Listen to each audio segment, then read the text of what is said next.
A year ago today, Najib Razak was facing the prospect of either winning or losing Malaysia's 14th general elections. He lost, and today faces the court for the 16th day in the SRC International trial. And today, Najib also faced an accusation of taking a selfie in court. He explained he did not. He was just using the phone to check his face.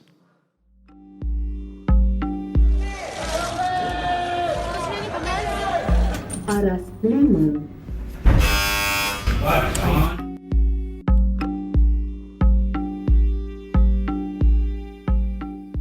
By the Malaysian Insight, this is The People vs. Najib Razak. Follow us into the courtroom where it all happens. I'm Patrick Teo. Najib, in a grey pinstripe suit and a brown tie, had some company in the courtroom today. He was chatting lightheartedly with former Treasury Secretary General Irwan Seriga Abdullah in the public gallery before proceedings started. As the court bailiff called out "Court Bangun," which translates to "Court Rise," to announce the entrance of Judge Muhammad Nazlan Muhammad Ghazali, Najib and Irwan made their way into the dock. Both have been jointly charged with 6 counts of criminal breach of trust, or CBT, for allegedly misappropriating some 6.64 billion ringgit in government funds. It was reported that the funds which were allocated under Budget 2017 for certain purposes, including the management expenditure of the Kuala Lumpur International Airport, subsidies and cash assistance, were instead channeled to 1MDB. 1MDB then allegedly used the money to repay its debts, including $1.2 billion to the Abu Dhabi Sovereign Wealth Fund, the International Petroleum Investment Company, IPIC, in April 2017.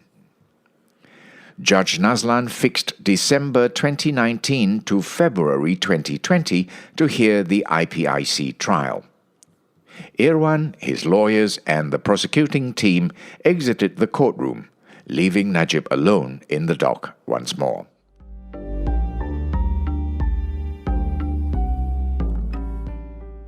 Maybank KL branch manager Halija Abdul Wahad was back on the stand.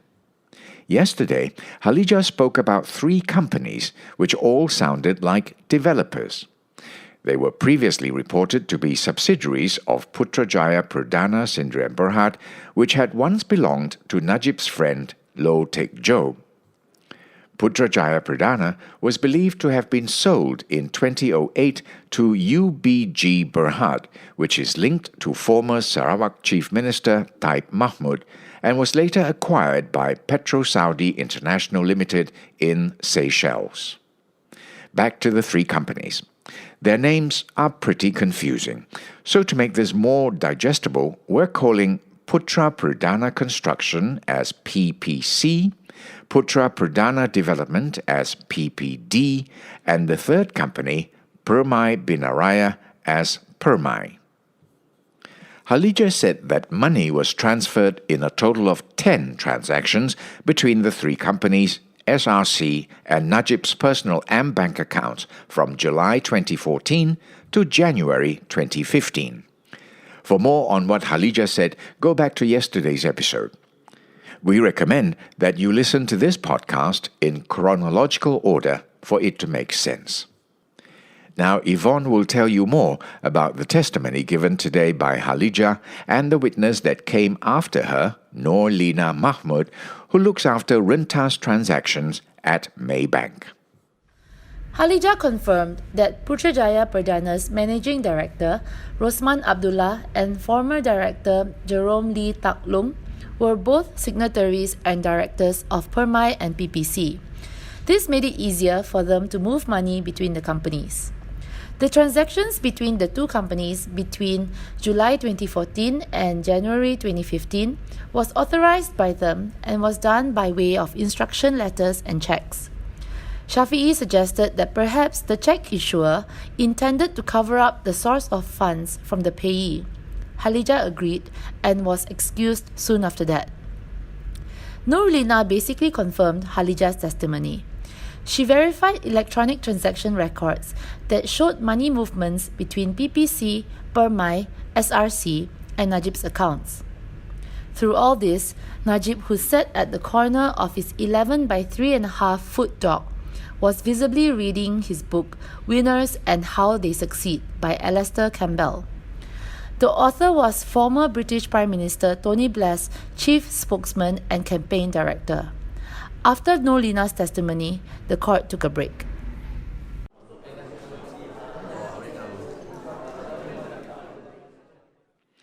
The next two witnesses were M. Ambalagam from the Contributions Department of Retirement Fund Inc. or KWAP and Amira Mohammed Noor from the fund's Investment Support and Services Department. She retired last year. If you remember, SRC had taken two loans of 2 billion ringgit each from KWAP in 2011 and 2012. Listen in detail to how KWAP had approved this loan amidst dubious circumstances in episodes 14 and 15. Ambalagam told the court that he had approved the payment voucher for KWAP's first 2 billion ringgit loan to SRC in August 29, 2011 because Amira was on leave. The second loan in 2012 was signed off by Amira in 2 payment vouchers of 1 billion ringgit each. She told the court her role was not to question payments or loans made out by KWAP, but added that the 4 billion ringgit loan to SRC was among the largest she had seen during her tenure. Court then took its 30-minute prayer and lunch break, and Najib left for home.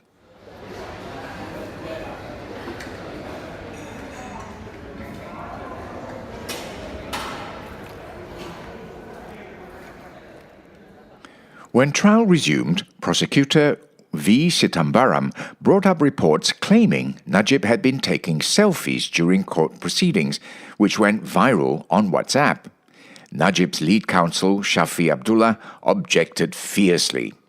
Ravin will tell you more about that bit of drama. Shafi responded to these claims angrily, calling those reports unwelcome journalism and sarcastically said that the reporter who wrote that report must have superpowers to see Najib taking selfies in court. He said, quote unquote, if they want to be treated as the fourth or fifth estate, they can't behave like estate people. Judge Nazlan addressed Najib directly and asked if he did do what was reported. Najib stood up, straightened his suit jacket and said he had actually turned on the selfie camera to use as a mirror. The judge accepted the explanation and gave a reminder that any form of recording or photography was forbidden in open court, and anyone who broke the rules can be held in contempt. He added that he didn't want issues like these to distract from the case in hand. He then ordered for the next witness to be called.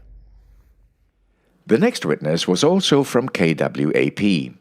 Wearing a colourful headscarf and a long string of pearls around her neck, Aslida Mazni Arshad was Vice President of the Fund's Legal and Secretarial Department. Aslida told the court that she attended a July 19, 2014 meeting as a recording secretary, during which an investment paper for 2 billion ringgit was presented to KWAP's investment panel. She confirmed that Najib, who was then Prime Minister, had urged the fund's chairman to hasten the loan process. The witness said that the panel had agreed that 2 billion ringgit was too big an amount to give to a company such as SRC, which only had paid-up capital of 2 ringgit. The panel was not confident with SRC's ability to manage investments and decided to consider the loan if it were made directly to 1MDB instead of SRC, because the former was wholly owned by MOF Incorporated. Nevertheless, she said, all 6 panel members later voted unanimously to give the 2 billion ringgit to SRC. Aslida was excused and will return next Tuesday for cross-examination.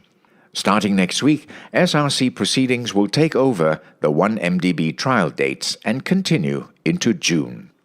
Court will not be in session daily, so watch out for our updates. This podcast was produced, written and mixed by Revati Subramaniam, Yapik Kwan, Yvonne Lim and Ravin Palanisamy. I'm Patrick Teo.